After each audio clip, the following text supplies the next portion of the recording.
¿Cómo era la vida profesional dentro de la televisión pública bajo la dictadura? Yo participé en 1 o 2 ruedas de producción y después a la cucha. Los temas duros eran para los varones. Y a mí me gusta mucho preguntar. Lo que pasa es que la gloria duró un mes, porque la verdad es que en cuanto empecé a expresar 3 ideas propias quedé en el freezer. La independencia, chicos, no existe. Para que la libertad de expresión se sostenga y fluya, tiene que haber muchos medios, los medios no tienen que sufrir represalias, los periodistas menos, tienen que poder preguntar en libertad, recibir respuestas dentro de un marco de sensatez y respeto.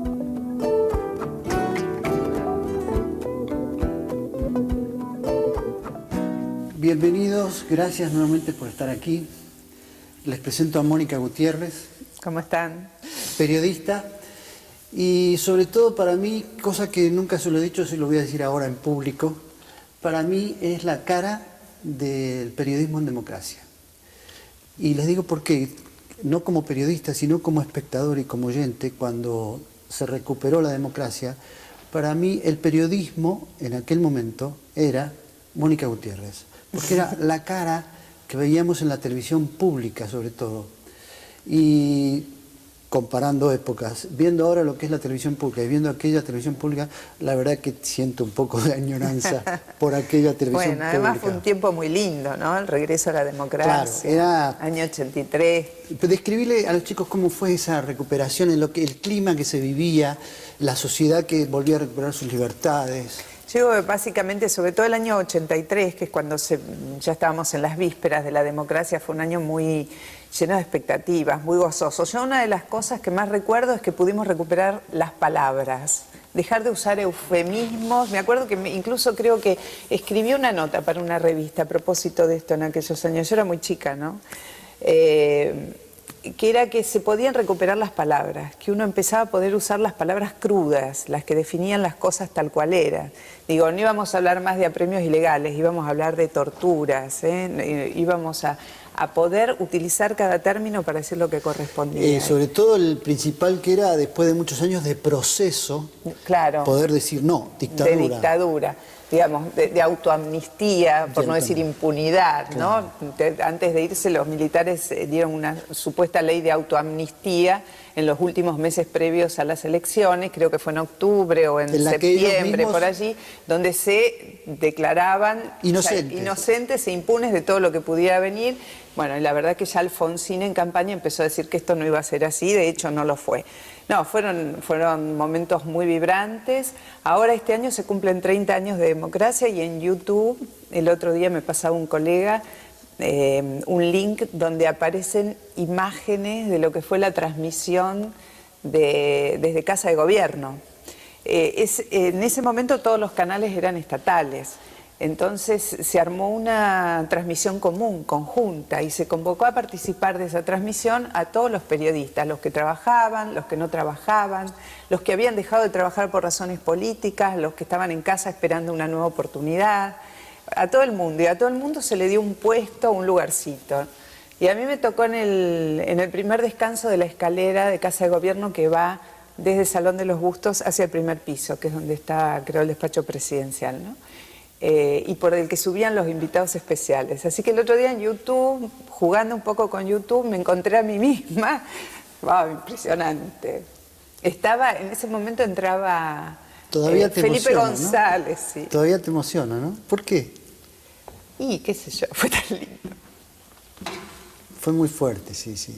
Porque además los periodistas obviamente no se podían desvincular de lo que significaba todo eso como ciudadanos, para la recuperación de la libertad. Fue una explosión de alegría. De acontecimientos. Una explosión cultural, una explosión de libertad, no sé, era como que la gente, todos sentíamos que se sacaban una mochila pesadísima de encima, aun cuando todavía ni siquiera se había podido revelar de verdad todo lo que había sucedido durante la dictadura, porque recién entonces, a partir de ahí, se empezó a saber más. Se empezó a conocer el detalle. Yo me acuerdo que un par de un año y medio antes, no puedo precisar exactamente. La verdad que ahora estoy tratando de acordarme, no puedo hacer exactamente la fecha. Yo ya estaba trabajando en Radio Rivadavia y el que era mi productor de ese momento, Marcos Taire, viene con una cantidad de hojas así y dice, mira, te voy a dar a conocer detalles. Yo no sabía de qué me hablaba. Y ahí ya estaba todo el detalle de dónde estaban los centros clandestinos de detención, de cómo había sido el plan, cosas que uno sabía que cosas muy oscuras estaban pasando, claro, pero uno sabíamos fragmentariamente lo que ocurría. Que desaparecía gente. Porque se sabía de alguien que desaparecía y además el concepto mismo de la desaparición, que uno no sabía qué significaba, si era una desaparición permanente, si era un secuestro que en algún momento aparecían en algún otro lado. Fue muy impresionante todo lo que empezó a pasar a partir de que entramos en democracia. Rápidamente Alfonsín convocó a la formación de la CONADEP, rápidamente se convocó al juicio a la Junta. Yo tuve el enorme privilegio, yo empecé a trabajar muy chica, a los 19 años, y nunca dejé de trabajar. ¿Y cómo empezaste? ¿Vos? Pasé una pruebita. ¿Pero estudiabas en No, yo estudié ciencias de comunicación social se llamaba la carrera en ese momento. Empecé en la Católica y después se estatizó y pasé a la estatal, en Filosofía y Letras de Rosario. Contemporáneamente estudié Derecho. No llegué a recibirme porque en realidad yo no quería ser abogada. Me gustó mucho estudiar Derecho, sobre todo las materias que tenían que ver con lo público, sobre todo los penales. Creo que si hubiera terminado me hubiera gustado ser fiscal, ninguna otra cosa. Pero no terminé la carrera. Cursé las dos carreras juntas, una la terminé, que es Comunicación Social, y hice 20 y pico de materias de Derecho.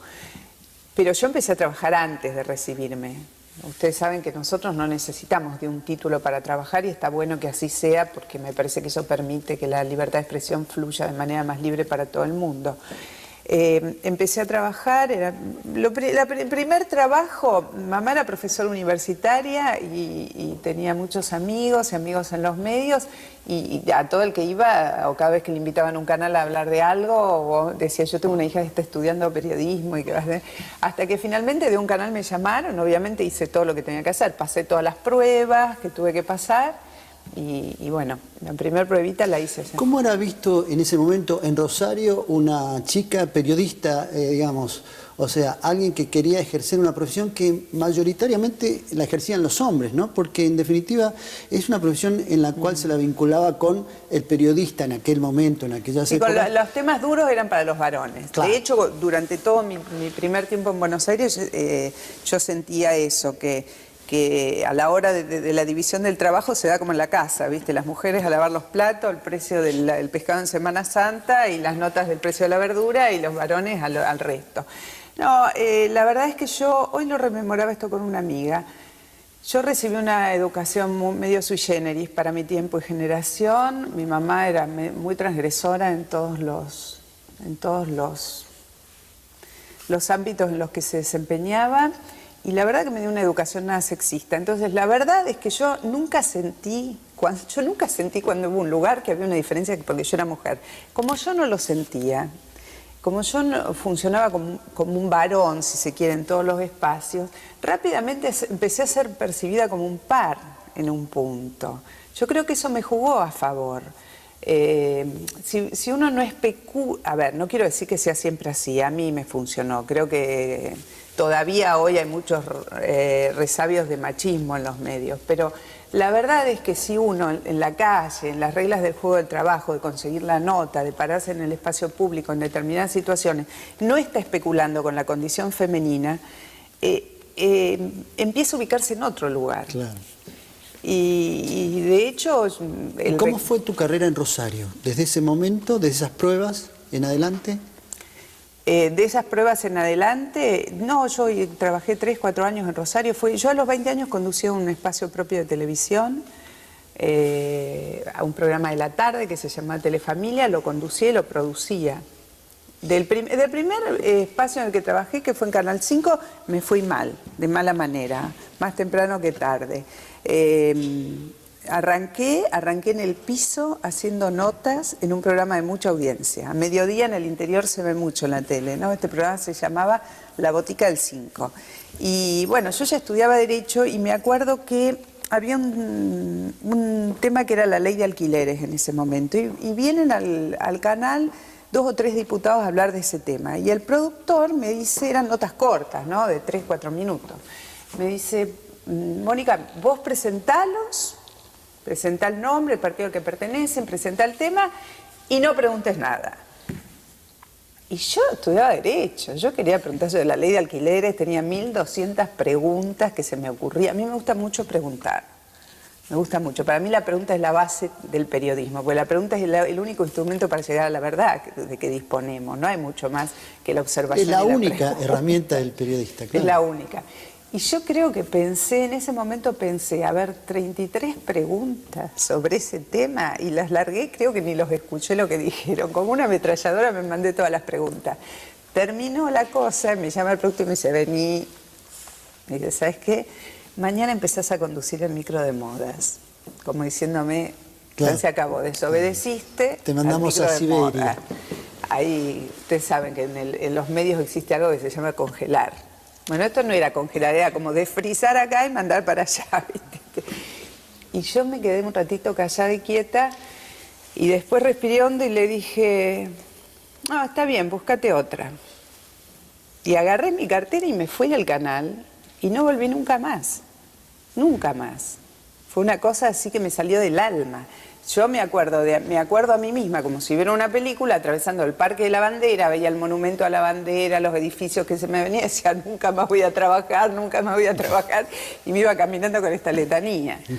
Después, al poco tiempo, pasó una cosa muy simpática, que fue que yo, obviamente, estuve un tiempo haciendo radio, medio de favor, porque nadie ganaba $1,50, iba de 6 a 7 de la mañana haciendo un micrito adentro de otro programa. Y venía Alberto Cortés a Rosario. Y yo tenía ganas de ir a la conferencia de prensa, pero la verdad que en ese programa yo no hacía entrevistas, pero agarré un grabador y fui a la conferencia de prensa. Entré, era en un hotel. Y no sé cómo, me fui, terminé sentada al lado de Alberto Cortés con el grabador en la mano, dispuesta a hacerle preguntas que no iban a ir al aire, vamos a ser absolutamente francos. Y estaba en esa tarea de preguntar y preguntar cuando entra el que era entonces gerente de programación de Canal 3, que era Alberto García Conde, y entra a estrenar, estaba acompañando al equipo de cámaras porque se estrenaba la primera videocasetera que llegaba a Rosario, al canal. Entonces entra el equipo y cuando termina la conferencia de prensa se me acerca y me dice, vos no estás trabajando, ¿no? Digo, no, estoy trabajando en un programa de radio. Dice, ¿no querés venir a una prueba al canal? Sí, ¿cuándo hay que hacerla? No, pues estamos estrenando. Ellos habían hecho un concurso del que habían participado 500 chicas para la conducción de un programa. Había salido elegida una chica que ahora trabaja en la TV pública, que es Marta Perín se llama. A lo mejor la has conocido, la has visto alguna vez. Éramos las dos muy jovencitas, ¿no? Y Marta en ese momento le sale, ella ganó el concurso y pasaba a conducir un programa diario. Y le sale una oportunidad de irse a Europa. No me acuerdo bien a qué. Y ahí quedó. Y renuncia a la conducción y al haber ganado el concurso. Entonces, directamente, es como si lo hubiera ganado yo el concurso. Hice la prueba al día siguiente y empecé a trabajar al toque de conductora. Así que bueno, fue una experiencia linda. Yo creo que en la vida hay que estar en el lugar indicado, en el momento indicado. ¿Qué te lleva a ese lugar? No te lo sé decir. Creo que es una varita que te va llevando a ese lugar. Pero me pasó. Bueno, y aquí hacemos la primera pausa. Vamos a llegar de Rosario a Buenos Aires en cualquier momento.